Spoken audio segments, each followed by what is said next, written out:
G'day viewers, my name's Graeme Stevenson and I'd like to invite you to come on a journey of creativity and learning and adventure through the series Colour in Your Life. There's an artist in every family throughout the world, and lots of times there's an artist deep down inside all of us as well. So grab your kids, your brothers, your sisters, your aunties, uncles and mums and dads and come and see how some of the best artists in Australia do what they do.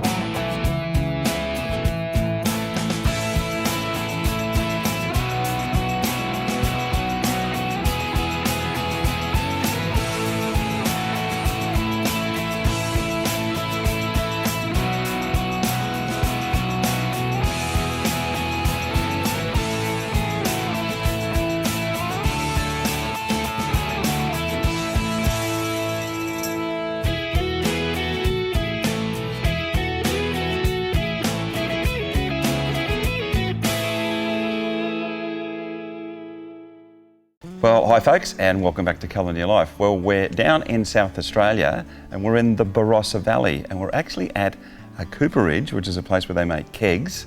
Andrew Stiller's Cooperage, fantastic place, and all these beautiful wine barrels.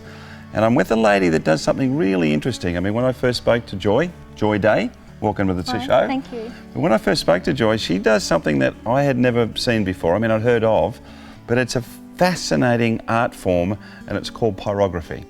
And it's actually using burning instruments to create, on timber and particularly on wine barrels, but to create fantastic images of people, horses, carts, just about anything you can think of. And Joy's been doing this for 40 odd years and she's one of the best in the country at doing it. Tell me, how did you get started in this? Mainly seeing a piece of my grandmother's work, which was a doily holder, done with the old-fashioned poker work, and that fascinated me until I found the actual equipment to do it. I run out the gas on the stove to start with a piece of wire, and then I just investigated getting irons and that, and come across a little craft shop in Rundle Mall in Adelaide, and come across the equipment I've got now and have used for 40 years. And it's fascinating how you do it all, and it's just beautiful. I mean, to smell the wine and the timber and everything that goes with it. But what you've got here in front of us now, and we're going to be using some of these things, we've got some things set up on the other side there, but explain to me if you could, and you've got something that's really old and something that's really new. The one at the top here, now what is that and how does that work? That's a very antique wood-burning pen that was used in the 1930s. Yeah. And they used to put some benzene or flammable liquid there. They used to light it here. Yeah. And it's a two-handed one, but I've only got one handle with the nib. And then they'd light it here and the flame would go through and heat this nib here, and then have to work with that. And this is very old. It was sent to me by a beautiful gentleman from Queensland. That's fascinating. So yeah, it's not the easiest, and there was others that they used to have to blow through the benzene to light the flame in here. Okay. So having to blow through it and work wouldn't have been very easy. That's fascinating. Yeah. Now you've got the new one, which is the one that you used. Yeah, this is the second iron I've used. I've wore out the original one. Yeah. This one now has got a regulator on it. It's not a dimmer switch, it is an actual regulator. Yeah. And it's a heated wire, and the handle's quite cool. You can't touch from there down because that gets hot. But you also make your own as well. Now this is a classic example of one where you would use it for covering large areas. Yeah, that's a shading nib, but you can make these up to the shape you want. That's quite wide. Yeah. These are a nichrome wire. Yeah. And they can be made up into a V shape and then bent to what you want, but not very long. If you have them too long, well then you're going to lose heat. Okay. And the way that you go about all of this is that you do, I mean, this is a good example right here of a lot of the patterns that you've created over the years. Yes. And you have literally books and books and books full of patterns, don't you? Yeah. And this is all the stuff that Joy does, and then you can actually use these, and this is obviously on a piece of material, of course, but you can actually use these to put onto your timber or your kegs, side of the kegs or the top of the kegs. And literally, I mean, patterns. How many patterns would you have done? Oh, thousands, but I've got about 300 that I've actually made for other people to use, but yeah. Well, explain to us then how you go about the process of getting from, say, something like this and then getting it onto a piece of timber. Now, we've got a piece of timber here that you've actually already pre-prepared before. Yeah. This is, I mainly work on pine ply, mainly because it's light and it's reasonably inexpensive. Yeah. The timber people don't like me because I go looking for grains, and I want this piece out of a big piece of timber. That one again. Yep. But you just use your ordinary frames and that to put them in. That'll keep them nice and straight. Yeah. But if you go any bigger, you need thicker timber, otherwise it'll warp. They start to warp. Yep. So how do you go about actually putting the pattern on to a particular piece of timber? I'll move this over here. If I'm actually doing the artwork myself, I'll draw it and then I'll trace it. But you can trace out of a book with some ordinary tracing paper. Yeah. And then I put then I put some lead pencil on the back. Your equipment that you're going to use is very small with poker work. You've got like a 6B or a 4B, any soft lead pencil. Yeah. You have a small scalpel for taking out any mistakes, not very often. Yeah. An art gum rubber for rubbing off any lead off the timber, small flathead screwdriver for changing your wires. Yeah. A piece of a small pliers for changing the shape of the wire. Yeah. Scissors for cutting out your pattern from your photocopy, and then some blue tape, which low tack, so it doesn't put any markings on your timber, for holding your pattern in place. So what you're going to do today, I mean, obviously you do it on the back, and then go over the top of it with a pencil. Yeah. You've actually got a barrel over there today, and you've also started on a table for us. Yes. And I think what you said we're going to do is we're going to actually show you guys out there how to actually put the printing down for a start. But what we're going to do is we'll move over to the next area where we've got all the equipment set up. We've got the table and the barrels ready to go, and then Joy can explain to you how she actually starts on the barrel. I mean, these things are just absolutely fascinating too. I mean, the workmanship and the quality is extraordinary. So, but we'll go and start on that, and then we'll start with the printing it first off. Okay, now for the exciting part. This is beautiful timber. Now, what sort of timber is this? This is French oak. French oak, obviously all the way from France. Yeah. What we're going to do, well, you actually wanted me to have a bit of a go at this, did you? This will be interesting. So what happened? How long does it take for that to heat up once we start? When you first turn your pen on, you turn it up to high. Yeah. Because every day the temperature is going to be different. It might be a cold day, so you might need more heat, or it might be a hot day, so you'll turn it back further. And it all depends on the fineness of the work, or the heaviness of the work that you want. So if you wanted to do a design, you'd have it up really hot. Yeah, well, it's getting real hot right now, I can see that. But because we're going to just try the pen out and do some line work, we're going to turn it back until we get to, and then we'll try it on a test piece of timber, so that you can work out whether that's hot enough for you, or... So what do I do then? So yeah, so you, and so this is a first for me, guys, so let me just... So you just do some line work just to try it. So even if you wanted to do finer line work, you turn it back even further. So you can't really see that. So you've got to be careful you don't touch it, because I can feel the heat from there. Yeah, so if I just sort of go down that line, was it actually? Because so you've really got to put it right on the edge, haven't you? Yeah, because that's a chisel nib. Yeah. You're working on the straight. So you want to really work towards yourself. Okay. Because pushing away, you're going to dig into the timber. So you come down, and you come down slowly, because poker work is different than a pencil. Yeah. You've got to give the pen time to burn the timber. So it'll actually help you slow your heart rate down, because you can only work slowly. Okay.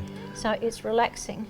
All right, well, you're the expert at this, I'm not. I can see that this is actually, it's quite a lot more difficult than it seems with me doing it, but I'm going to hand it back to the expert. Yeah. And what you're going to do with this particular one here, and you always turn it off when you go to put it down. Just in case you end up with a Shaolin monk tattoo of some sort. Yeah.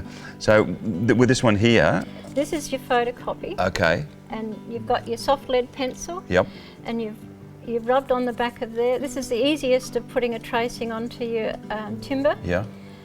If you go and use carbon paper, it makes a mess and it's hard to come off. Yeah. You can use white graphite, which is fine. That's not hard to come off. But your lead pencil is very easy, and you always use a soft lead because it's easy to come off. And then you just use your tape to hold it in place. You want me to hold that for you? Yeah, and you just place it on there. Yeah. You've used your good old computer to set up your lettering. And you just burn straight through that? This is actually getting the tracing onto the timber. This will heat, you only have it on low Yeah. when you're transferring the this onto the timber. Oh, okay. So instead of using a run-out biro Yeah. and having to press hard, which you'll dent your timber, you just use your iron on low. And that'll just push the carbon through? That will heat the lead and put it straight through onto your timber. Wow. Oh, there it is there. Well, that's pretty cool, isn't it? Yeah, and it's only light, and you can yeah, see, I'm not sure if you can see see where that, but you've it's... been. Yeah, you just... Yeah, and then you can turn it up a bit. Okay. And you go around again. Ooh.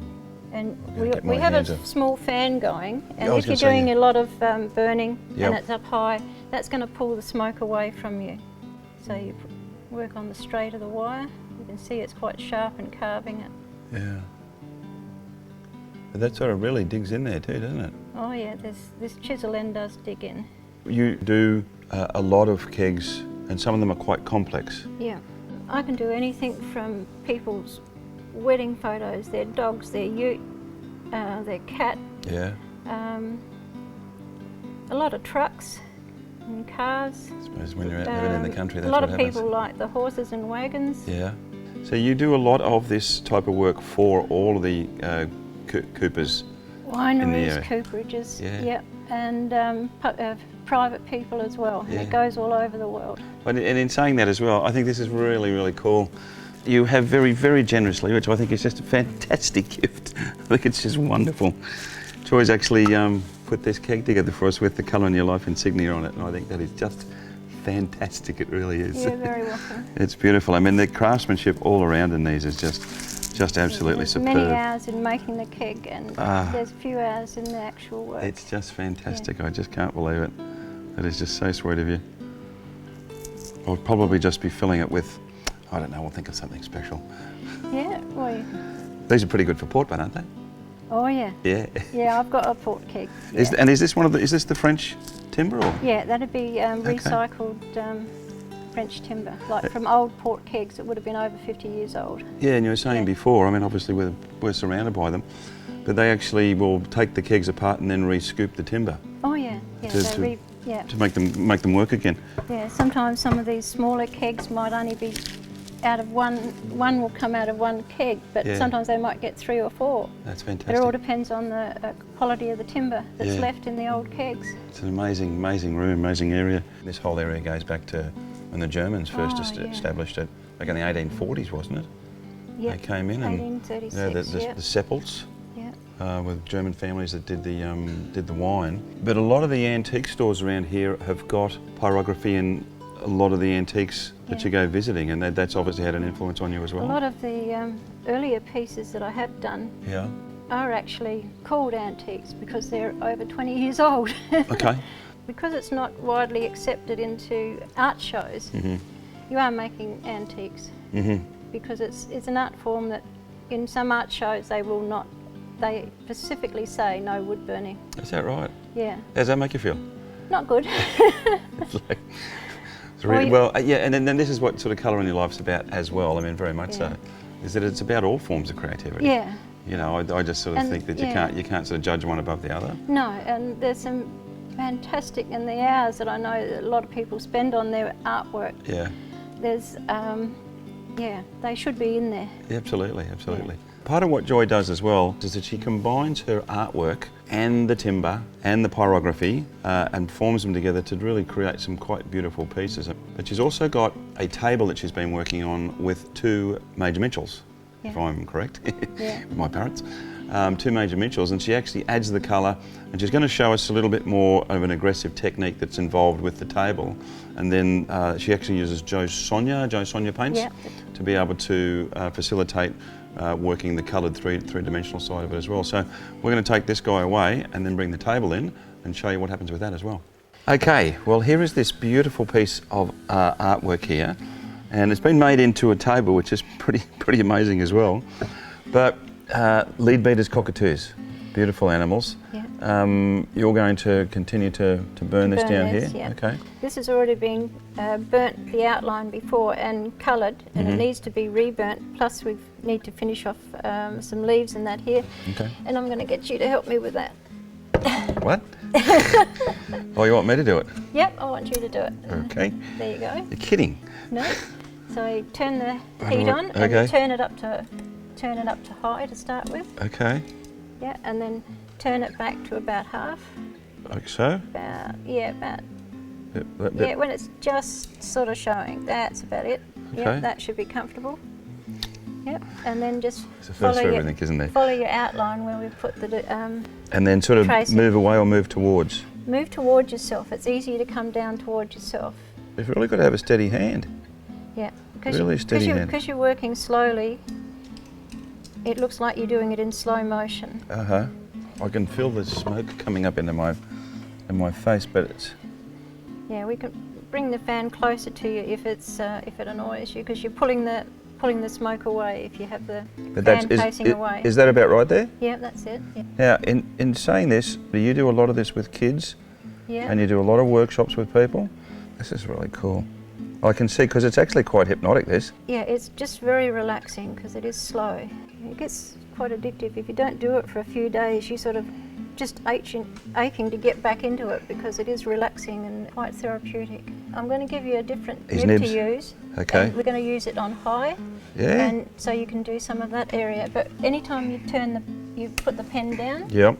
You put turn it back off. in that, right? Yeah. Because I reckon that would hurt if you. Yeah, you if go you and touched grab it. the top of that, and it's even when it's cooling down. Yep. It can burn. Now we're going to have this one on high, and you're turning it over. All right. And you're filling in. Okay. But you can see if you're doing shading with this, how beautiful that is for shading. That nice flat edge. Yeah. But because we want to make a sort of a leather deep effect, it's just filling in. Get high on the smoke. Yeah, especially if it's on the pork kegs, it's really good. Hang on, I'll bring the fan over and that'll pull the smoke away. Oh, there you go. Yeah. Sending out smoke signals. Yeah. Come to Barossa Valley. There you go. And then you just do around the edge. Well, I'm going to let you continue to do it because, like I said, you're the master, not me. No worries. Let me turn it around. That's fascinating, but it's just really cool. So how long would it take you to do a piece like this? Probably about 2 days. Okay. Yeah. Or if it's a lot more detail, it might take longer. And the company that makes these things is called Iron Core, is that right? Yes, this is an Iron Core, and they've been making these for over 40 years because I've had one for over 40 years. I've worked on a lot of chests and put old buildings and that on, and horses and wagons and birds, and they've been very popular for a long time. But you've done literally thousands and thousands of pieces. Oh, many thousands of pieces over the years. Is there a pyrography society in Australia? There is a lot of people that go on the internet and go with a group and that, and a lot of those people I've seen over the years, and they've made videos and they've printed books, and it's all from just getting help. Yeah, and you've actually got a couple of books out yourself. Yep. Yeah, I'm doing this. And I'm interested in anyone that wants to publish all my patterns as well. There you go. The joy of pyrography with joy. There you go. Yep. And it's just such a simple craft to, you've got your machine, some pencil and your nichrome wire and some timber, and you're away. And any patterns you like to produce. Yeah. It's fascinating. Okay guys, now we move on to the painting side. I mean, you've done a fantastic job with the burning, but you really want to bring these colours up again. Yep. And I use the Jo Sonja acrylics, and the way I do it is, this is just a takeaway container with a chucks on. Yep. And then I just put the colour onto that and it stays moist, and then I can close it up and keep it for next time. Seal it up, fantastic. And this is one I've used for over a week. Beautiful. And then you've just got you always keep your water well away from your iron. Yes, electricity and water. Yep, don't work. Probably not a popular thing. So apart from all of the things you just do with your woodwork, you're a coordinator of wood shows as well. And we used to have people that carved miniature vehicles, horses and wagons, made aeroplanes out of wood. Yeah, we had a lot of different wood crafts, carving, furniture. They're quite striking. I mean, I think a lot of pictures with black outlines on them are striking, but these, because they're burnt in, they really pop out.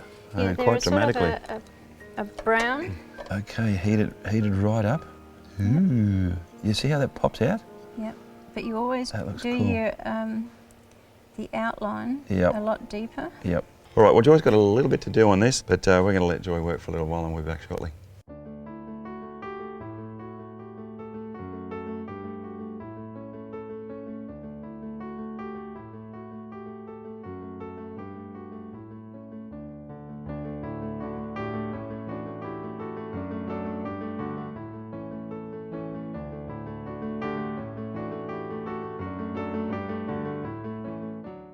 Well, guys, as you can see, Joy has really made some great progress on this, but it's obviously little things like paint overs or, you know, when a line goes out, but obviously being timber, you're not going to use a rubber, so what do? You can use a sharp little knife. Yeah.